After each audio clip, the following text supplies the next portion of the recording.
সারাদিনে সব কাজ শেষ করে যখন একটু বসতে যাব তখনই দরজায় এসে হাজির হলো বিশাল এক মাছ। আর তারপরে কি হলো চলুন আপনাদের সাথে শেয়ার করি। আসসালামু আলাইকুম সবাইকে, কেমন আছেন সবাই? আশা করি সবাই অনেক অনেক বেশি ভালো আছেন। আমিও আল্লাহর রহমতে অনেক বেশি ভালো আছি। তো ভিডিওটা সকাল থেকে শুরু করতেছি। এই তো সকালবেলা উঠে আমি খিচুড়ি রান্না করব। তো খিচুড়ির জন্য আমি এখানে 3 রকমের ডাল নিয়ে নিয়েছি। এখানে ছিল কালাই ডাল, মসুর ডাল, আর আরেকটা যে ডাল দেখতে পাচ্ছেন ওই ডালটার নাম আসলে আমার খেয়াল হচ্ছে না।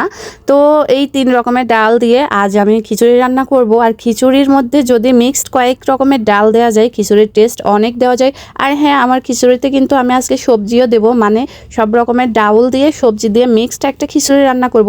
আর এই খিচুড়িটা আমাদের ফ্যামিলির সবাই অনেক বেশি পছন্দ করে। আর ফ্যামিলিতে যদি বাচ্চা কাচ্চা থাকে তো এই খিচুড়িটা তো তাদের জন্য খুবই উপকারী হয়, কারণ বাচ্চারা তো এমনিতেই সবজি খেতে চায় না। তো এইভাবে মিক্সড করে খিচুড়ি রান্না করলে বাচ্চাদের জন্য খুব উপকারী।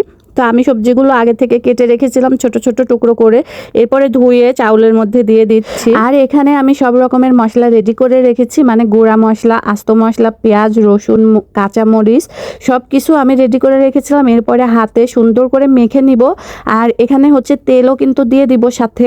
আর খিচুড়ির কালারটা দেখেন, এখানে কিন্তু খুব লোভনীয় লাগতেছে। তো রান্নার পরে এই খিচুড়িটা খেতে আরো বেশি লোভনীয় হবে। তো সকালবেলা আমি এভাবে প্রায়ই খিচুড়ি রান্না করি। আর সকালবেলা করে যেহেতু বাবুদেরকে স্কুলে পাঠাতে হয়, এজন্য সকালবেলার সময়টা আসলে অনেক তাড়াহুড়োর থাকে। তো এভাবে খিচুড়ি রাইস কুকারে দিলে অনেকটা সময়ও কিন্তু বেঁচে যায়। এরপরে তো খাওয়া দাওয়া শেষে আমার ছেলেকে স্কুল থেকে নিয়ে আসতে গেলাম। আর এই তো আমি গাড়িতে উঠে পড়েছি আমাদের বাড়ির সামনে থেকে।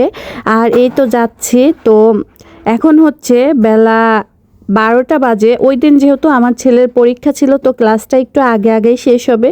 তো এই তো ও স্কুল থেকে বের হয়েছে। এরপরে আবার ফলের দোকানে গেলাম। আসলে এখান থেকে আমি হচ্ছে মালটা কিনবো। তো বাড়িতে 2টা মালটার প্রয়োজন ছিল, তো অল্প করেই নিলাম। যেহেতু আমি নিছি সেহেতু তো অল্প করেই নিব। আর আপনাদের ভাইয়া যখন নিয়ে যায় তখন একটু বেশি করেই নিয়ে যায়। তো এখানে আমি গোলমরিচ কিনে নিয়েছি আর মালটা কিনে নিয়েছি। এরপর আবার অটো দেখে অটোতে উঠে পড়লাম। আর অটোতে উঠে 2 মা ছেলে অনেক গল্প করতেছিলাম। সে তো বলতেছিল স্কুলে তার ফ্রেন্ডের সাথে কি করেছে। আর এদিকে বাসায় এসে তো আবার দুপুরবেলা রান্না করতে হবে। আর এদিকে বাসায় আসার পরে দেখে আপনাদের ভাইয়া বিশাল একটা মাছ নিয়ে চলে এসেছে। একটা না, আসলে 2টা বিশাল রকমের মাছ নিয়ে চলে এসেছে। এই মাছটা দেখতে কিন্তু ক্যামেরাতে অনেক ছোট লাগতেছে, বাট এই মাছ 2টা কিন্তু অনেক বেশি বড় ছিল।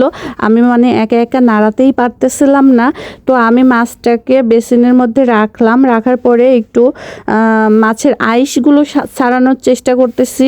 তো এটা আমি চামচ দিয়ে অনেকক্ষণ ট্রাই করে মাছের আইসগুলো ছাড়াই দিলাম। আর এত বড় মাছ আমার পক্ষে কাটা আসলেও সম্ভব না, কারণ মাছটার ওয়েট অনেক বেশি ছিল। তো আপনাদের ভাইয়াকে বললাম যে এই মাছ 2টা কেটে দিতে। তো আপনাদের ভাইয়া বলতেছে যে ঠিক আছে, তুমি মাছের আইসগুলো ছাড়িয়ে দাও, আমি মাছটা কেটে দিব। সকালবেলা থেকে তো অনেক বেশি কাজ করেছি। আপনাদের ভাইয়া কিন্তু অফিসে যাওয়ার আগে দেখে গিয়েছে আমি রুম মুছেছি, রুম ঝাড়ু দেওয়া, রুম মুছেছি।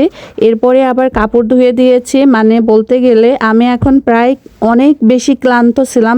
তো আপনাদের ভাইয়া তারপরেও এই 2টা মাছ এনেছে। মনে মনে কি যে রাগ হচ্ছিল, বাট আপনাদের ভাইয়ার সামনে একদমই এই রাগটা প্রকাশ করতে পারতেছিলাম না, কারণ বেচারাটা অনেক কষ্ট করে এই মাছটা কিনে নিয়ে এসেছে।